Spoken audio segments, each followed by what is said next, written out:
What's up everyone, my name is Ninad and I'm a legal intern at LEXIS and Company, and I'm also a student of the Maharashtra National Law University, Mumbai. Today we'll be learning a bit about the contributory and composite negligence, both in Indian and English perspectives. So let's get started.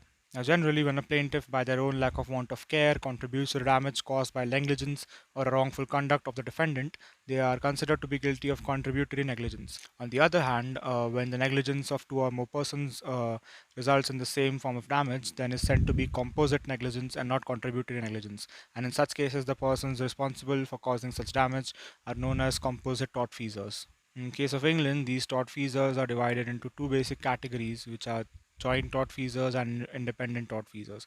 And there are different rules pertaining to the liability of these two categories of tortfeasors. Now, the liability of these two categories of persons has been made somewhat similar through legislation, that is the Law Reforms Married Women and Tortfeasors Act of 1935 and the Civil Liability Act of 1978.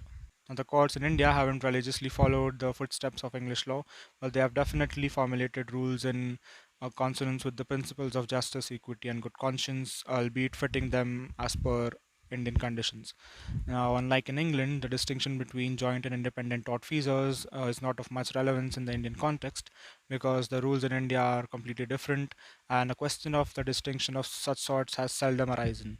For this reason, the term composite negligence has been used to cover cases irrespective of whether they are of negligence by joint tortfeasors or by independent tortfeasors.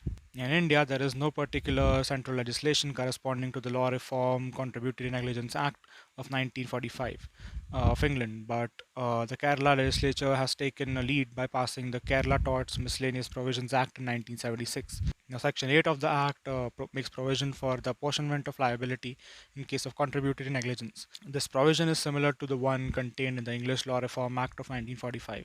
Now, in various cases which have come before the high courts in India, doctrine of apportionment of damages on the lines of the Law Reform Act has been followed, and contributory negligence has been considered as a defense to the extent of the plaintiff at fault. Bearing the same with the last opportunity rule, there can be a proper apportionment of damages as far as the faults of each of the tortfeasors go.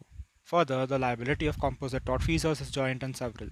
No one out of the tortfeasors is allowed to say that there should be apportionment and their liability should be limited in context to the other. Now, the judgment against composite tortfeasors is for a single sum without any apportionment in accordance with the fault of the various tortfeasors individually, and the plaintiff can enforce the whole of their claim against any or all of the tortfeasors.